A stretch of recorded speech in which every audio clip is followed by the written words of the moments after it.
24 घंटे नजर रखने वाली जेठानी के ससुराल में रसोई। हमारे सुमित के लिए पंडित जी ने लड़की बिल्कुल सही देखी है। लड़की न सिर्फ फोटो में दिखने में सुंदर है बल्कि सामने से भी कितनी सुंदर और गुणी है। सही कहा था पंडित जी ने, लड़की सर्वगुण संपन्न है। कितनी संस्कारी लड़की थी, आते ही सबके पैर छुए, प्यार से बातें की, इतना अच्छा खाना बनाना जानती है, उसने तो मेरा दिल ही जीत लिया। माँ जी, ऐसे ही किसी की भी तारीफ नहीं की जाती और मुझे नहीं लगता कि आप जिस लड़की को देखकर आए हैं वो सच में इतनी गुणी होगी। एक लड़की में इतनी सारी खूबी नहीं होती। और रही सुंदरता की बात, तो मेरी कजिन भी सुंदर है, पर उसे तो आपने रिजेक्ट कर दिया। तुम पहले से यहाँ पर हो, तुम्हारी बहन भी आ जाती और कल को तुम्हारे बीच कुछ अनबन हो जाती तो तुम्हारा दोनों तरफ से रिश्ता जाता, समझी तुम। और मैं भी गया था माँ पापा के साथ। लड़की सच में बहुत अच्छी है। सही बोल रहे हो भैया, मुझे भी अपने होने वाली भाभी बहुत पसंद आई। भाभी, अगर आप जाती ना तो आपको भी पक्का आपकी देवरानी काफी पसंद आती। आखिर इतनी भी क्या पसंद आ गई इन्हें वो लड़की, जो ये सब उसकी इतनी तारीफ कर रहे हैं। कोई बात नहीं, आने दो इस घर में। उसकी सच्चाई तो मैं सबके सामने ला कर ही रहूंगी और सबको तब बताऊंगी कि घर के लिए वो लड़की नहीं, मेरी बहन ही सही थी। अपनी होने वाली देवरानी की तारीफ सुनकर नेहा का मुंह बन जाता है और वो खाना बनाने के लिए रसोई में जाती है। इसी तरह कुछ महीने बीत जाते हैं और बहुत जल्द कविता की शादी सुमित से हो जाती है। भाभी, आपको पता है इस दिन का हम कब से इंतजार कर रहे थे? अरे बस बस, अपनी भाभी को पकाती रहेगी या उसे उसके कमरे तक भी ले जाओगी? माँ जी अच्छे बनने का कितना ढोंग करती हैं। मुझे क्या, कुछ दिनों में मेरी प्यारी देवरानी को पता चल जाएगा कि उसकी सास कैसी है और मेरी प्यारी सास को पता चल जाएगा कि मेरी फूल जैसी दिखने वाली देवरानी, जिसकी वो इतनी तारीफ कर रही थी, असल में वो तारीफ के लायक है कि नहीं। नेहा अपनी मौसी की बेटी की शादी अपने देवर से करवाना चाहती थी। बस यही वजह थी कि नेहा अपनी देवरानी को नापसंद करती है। कुछ देर में सुबह हो जाती है और कविता अपनी पहली रसोई के लिए रसोई में जाती है, जहां आशा और काजल कविता से कहती हैं, बड़ी बहू ने तो कभी भी इस घर की और बहू होने की जिम्मेदारी सही से नहीं निभाई, पर अब तुझे इस घर को जोड़ के रखना है। अब से इस घर की और रसोई की सारी जिम्मेदारी तेरी है। माँ जी, आप फिक्र मत कीजिए, मेरी तरफ से आपको कभी कोई शिकायत का मौका नहीं मिलेगा। माँ, अब बस भाभी से बातें करती रहोगी या उन्हें बताओगी कि वो अपनी पहली रसोई में क्या बनाए? मुझे बहुत भूख लग रही है और कॉलेज भी तो जाना है। तुझे तो हर वक्त भूख लगी रहती है। बहू, आज तेरी पहली रसोई है, तुझे अपने हिसाब से जो बनाना है बना ले। अच्छा, अब मैं चलती हूँ, जरा देखती हूँ तेरी जेठानी क्या कर रही है, क्योंकि उसकी तो सुबह ही 8 बजे होती है। इतना बोलकर आशा वहां से चली जाती है और कविता अपने हिसाब से सभी घर वालों के लिए पूड़ी, हलवा, पनीर, पुलाव, पराठे, छोले, कचौड़ी जैसे अलग अलग तरह के पकवान बनाती है। और जब पूरा परिवार एक साथ खाने को बैठता है तो, माँ, आज तुम्हारी सारी शिकायतें दूर हो गई। तुम्हारी छोटी बहू तो बहुत अच्छा खाना बनाती है। सही कहा दिवाकर तूने। अगर हम नेहा बहू की बहन को इस घर की बहू बना लेते तो आज हमारे नसीब में इतना अच्छा खाना ना होता है। आप सबको मेरे हाथों का खाना पसंद आया, मुझे बहुत अच्छा लग रहा है ना। मेरी बहू सिर्फ अच्छी और संस्कारी है, बल्कि उसके विचार भी कितने अच्छे। सीख ले बड़ी बहू कुछ अपनी देवरानी से। माँ जी, मैं इतना भी बुरा खाना नहीं बनाती हूँ, और भूलिए मत, जब मैंने अपनी पहली रसोई करी थी तो आप सबने उंगली चाट चाट के खाना खाया था, और मैं भी तो जरा देखूं खाकर अपनी देवरानी के हाथों का बना खाना कितना टेस्टी बनाया है उसने, जो आप सब इसकी तारीफ करते हुए नहीं थक रहे हैं। इतना बोलकर नेहा जैसे ही पहला निवाला खाती है, उसके चेहरे पर खुशी आ जाती है और वो जल्दी जल्दी खाना खाने लगती है। भाभी, अभी तो आप इतनी बड़ी बड़ी बातें कर रही थी और आप बेसब्रियों की तरह खाने लगी।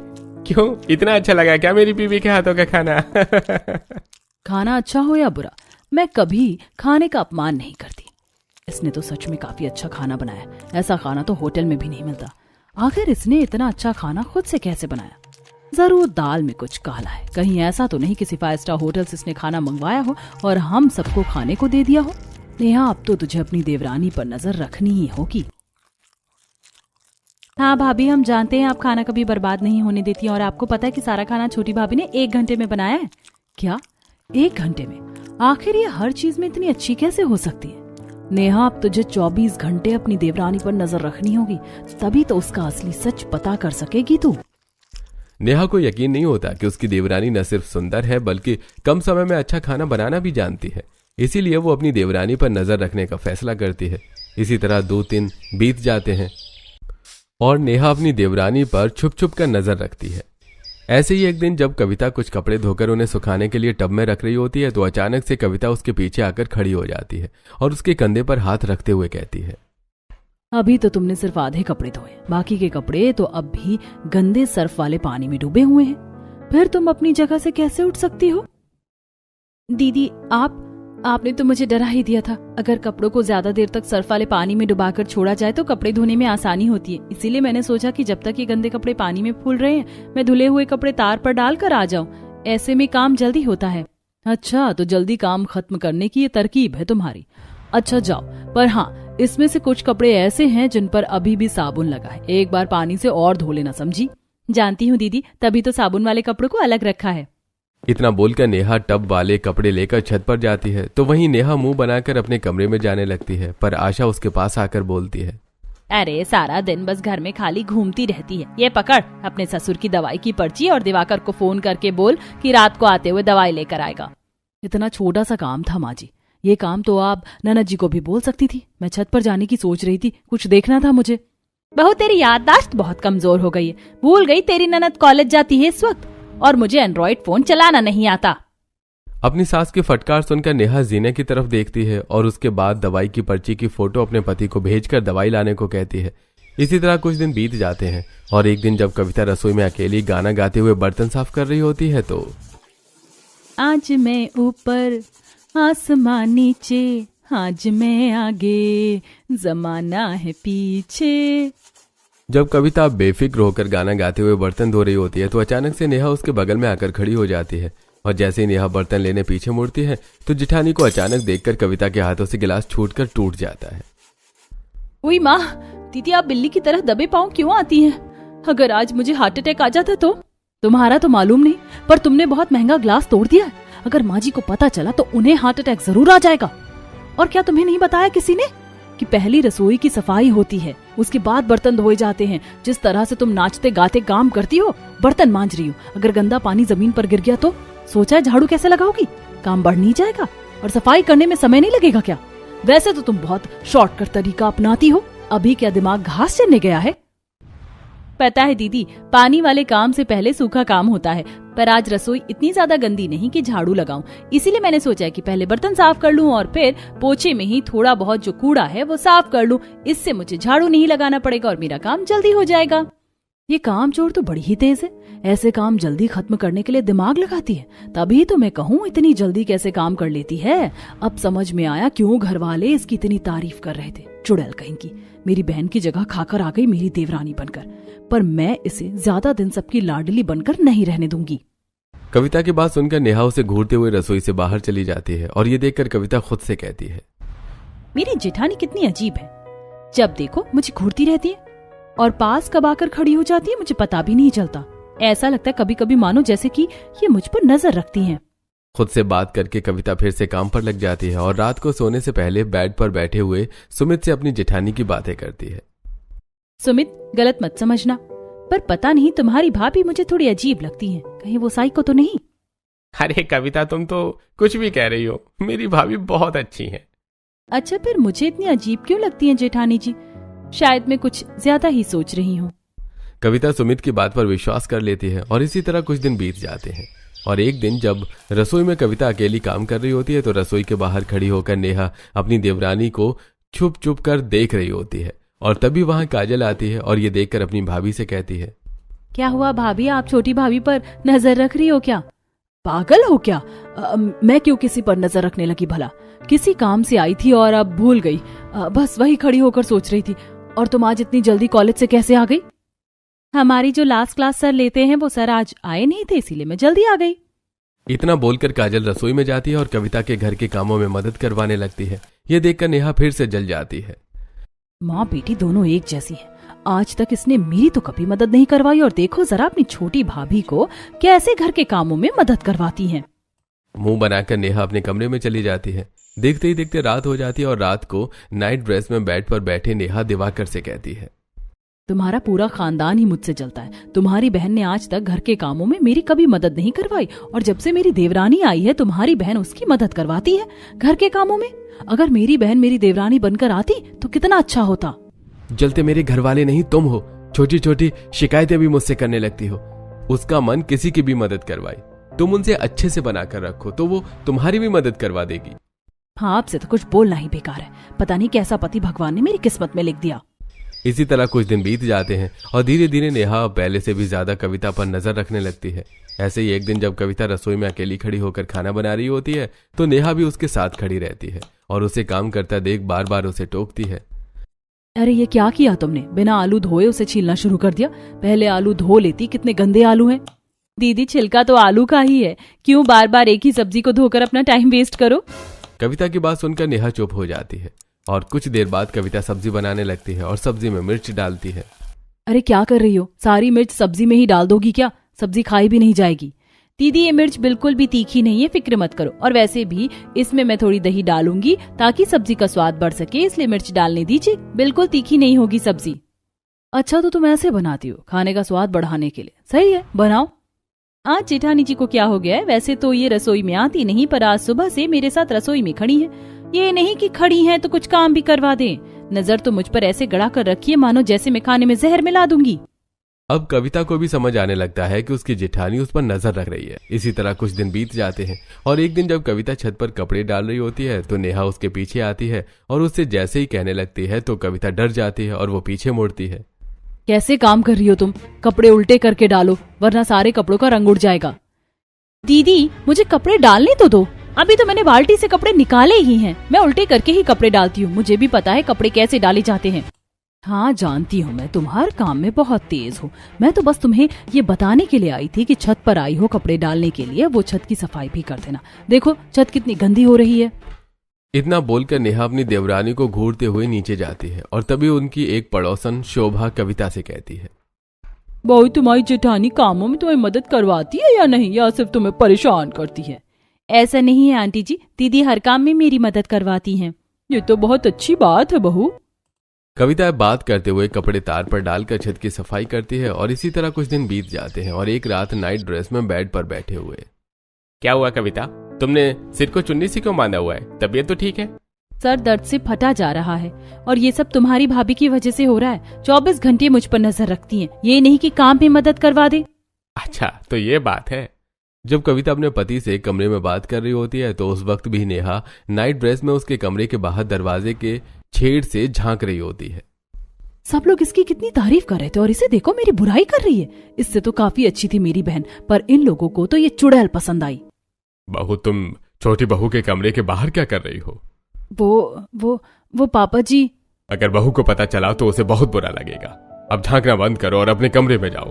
तुम्हारी बहन को इस घर की बहू नहीं बनाया, बस इसीलिए तुम इस हर वक्त छोटी बहू पर नजर रखती हो ना। तुम्हारी सास बता रही थी मुझे, अपनी हरकत सुधार लो, इससे पहले कि मैं कोई कठोर कदम उठाने पर मजबूर हो जाऊं। अपने ससुर की डांट खाकर नेहा अपने कमरे में जाती है। पानी लाने में इतना समय लगता है, हाँ? और पानी भी नहीं लेकर आई, अब मुझे ही लाना पड़ेगा। मुझसे बात मत करो। पति होकर भी तुमने मेरा साथ नहीं दिया। अगर मेरी बहन मेरी देवरानी बनती तो कितना अच्छा होता। मेरी वो देवरानी देवर जी से ही मेरी बुराई कर रही थी। एक नंबर की चुड़ैल औरत है। अपने पति से लड़कर नेहा मुंह बनाकर सो जाती है। इसी तरह कुछ दिन बीत जाते हैं और हर वक्त जब नेहा कविता पर नजर रखती है तो बेचारी कविता अपनी जेठानी से परेशान होने लगती है। ऐसे ही एक दिन कविता झाड़ू लगा रही होती है तो नेहा उसके साथ साथ चलती है। अरे क्या कर रही हो? सोफे के नीचे से तो तुमने झाड़ू लिया ही नहीं। अच्छे से झाड़ू लगाओ, देखो उधर धूल जमी है। दीदी, सच सच बताना, आप मुझ पर नजर रखती है ना? मैं क्यों तुम पर नजर रखूंगी? भाभी, क्या आप हर वक्त घर के कामों में लगी रहती हो? मेरे साथ चलो, मेरे कमरे में। काजल अपनी भाभी का हाथ खींचकर उसे अपने कमरे में ले जाती है। अब नेहा भी अपनी देवरानी का पीछा करती है और कमरे के बाहर खड़ी होकर दीवार में कान लगाकर सुनती है। हो ना हो, दोनों मेरी ही बुराई कर रहे होंगे, पर बात क्या कर रहे हैं कुछ सुना ही नहीं दे रहा। जब नेहा दीवार में कान लगाकर सुन रही होती है तो कविता कमरे से बाहर आती है और अपनी जेठानी को ऐसे देखकर बोलती है, दीदी, आज तो मैंने आपको रंगे हाथों पकड़ा है। अब क्या बोलना है आपको? मुझ पर नजर रखना छोड़ दीजिए। कविता अपनी जेठानी को सुनाकर चली जाती है। इसी तरह कुछ दिन बीत जाते हैं और एक दिन कविता और नेहा अपने पूरे परिवार के साथ शॉपिंग करने के लिए जाती है। मुझे यहाँ की साड़ी अच्छी लग रही है, मैं यहीं से साड़ी लूंगी। दीदी, आप दूसरी साइड में जाओ। मुझे भी कोई शौक नहीं है तुम्हारे साथ साड़ी लेने का। वैसे भी दूसरी साइड ज्यादा अच्छी साड़ी लगी है। मैडम, पूरी दुकान हमारी है, इस तरफ से लो या उस तरफ से। अब दोनों ही बहू एक ही दुकान में दो तरफ खड़ी होकर साड़ी पसंद करने लगती हैं। जहां कविता अपनी पसंद की साड़ी देख रही होती है तो वहीं अब भी नेहा मुड़ के देवरानी को देखती है। इसके हाथ में जो साड़ी है वो कितनी अच्छी लग रही है ना। ना सिर्फ ये सुंदर है बल्कि अच्छा खाना बनाना भी जानती है और इसकी पसंद भी कितनी अच्छी है। घर वाले सही तारीफ करते हैं इसकी। मैं भी इसकी तरह लूंगी साड़ी ताकि किसी भी फंक्शन पर पहन सकूं। अरे बहू, बार बार पीछे मुड़कर क्या देख रही है तू? इधर देख। माँ जी, मैंने साड़ी पसंद कर ली है। भैया, ऊपर से जो 3rd नंबर पर साड़ी है वो दे दो। नेहा अपनी देवरानी की जैसी साड़ी ले लेती है। कुछ देर में सब घर आते हैं और दोनों बहू की साड़ी तो देखकर, अरे क्या बात है, दोनों बहू की साड़ी अच्छी लग रही है। अब तो बड़ी बहू की भी पसंद बदल गई है।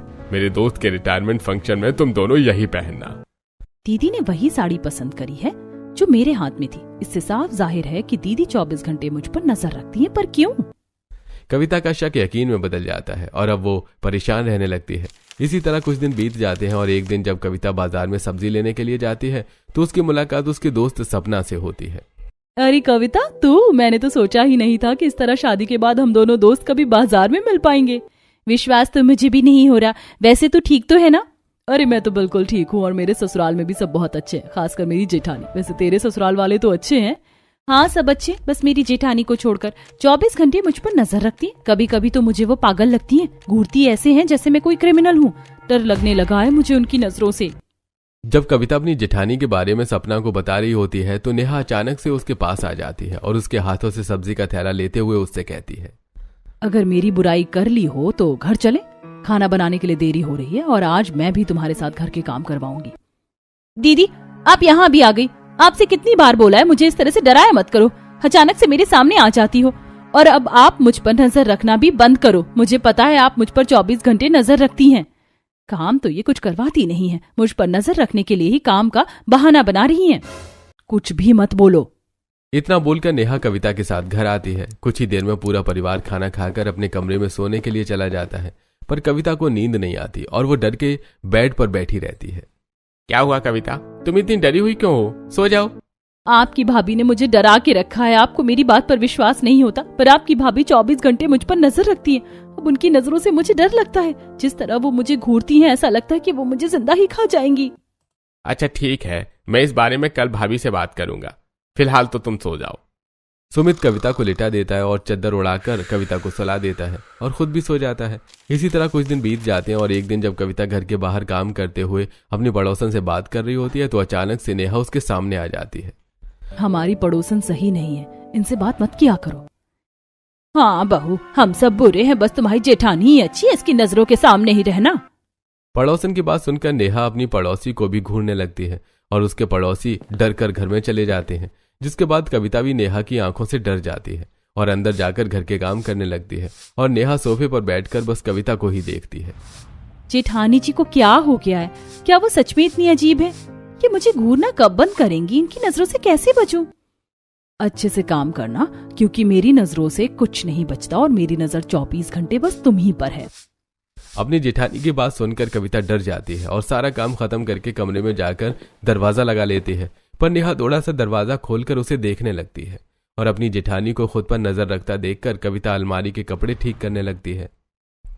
दिन हो या रात, मैं घर में रहूं या बाहर, 24 घंटे जेठानी जी बस मुझ पर ही नजर रखती हैं। क्या करूं? सुमित भी मेरी बात पर विश्वास नहीं करते। माँ जी और पापा जी से भी कुछ बोल नहीं सकती। काजल को भी मेरी बातें फिजूल लगती हैं। कविता अपनी जेठानी की नजरों से बचने के लिए पूरा दरवाजा बंद कर देती है और खुद कमरे से बाहर नहीं आती, जिसके बाद पूरा परिवार परेशान हो जाता है और जोर जोर से दरवाजा पीटता है।